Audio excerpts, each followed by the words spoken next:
Retired officers association ও এর রাজশাহীর উদ্যোগে আজ ৯ মার্চ ২০২৬ রোজ সোমবার রাজশাহী মণিবাজার নানকিন চাইনিজ রেস্টুরেন্টে এক ইফতার মাহফিল অনুষ্ঠিত হয়। আহমেদ আলী পিকে, স্টাফ রিপোর্টার, মুক্তিযুদ্ধের চেতনা টিভি। অ্যাসোসিয়েশনের সভাপতি এবং রাজশাহী কৃষি উন্নয়ন ব্যাংকের অবসরপ্রাপ্ত মহাব্যবস্থাপক জনাব মোহাম্মদ ইউনুস আলী এর সভাপতিত্বে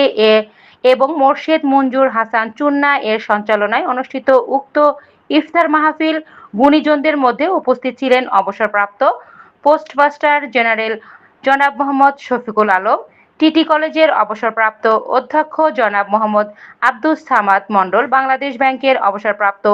ডিজিএম জনাব ফেরদৌস আহমেদ, রাজশাহী কৃষি উন্নয়ন ব্যাংকের মহাব্যবস্থাপক জনাব মোহাম্মদ ইকরামুল হক, জনাব মোহাম্মদ সাজ্জাদুল ইসলাম, জনাব মোহাম্মদ জহুরুল ইসলাম, জনাব মোহাম্মদ রফিকুল আলম চৌধুরী, বীর মুক্তিযোদ্ধা মোহাম্মদ আবুল হাসান খন্দকার, অবসরপ্রাপ্ত সেনা অফিসার সহ অনেক গণ্যমান্য ব্যক্তিবর্গ উপস্থিত ছিলেন।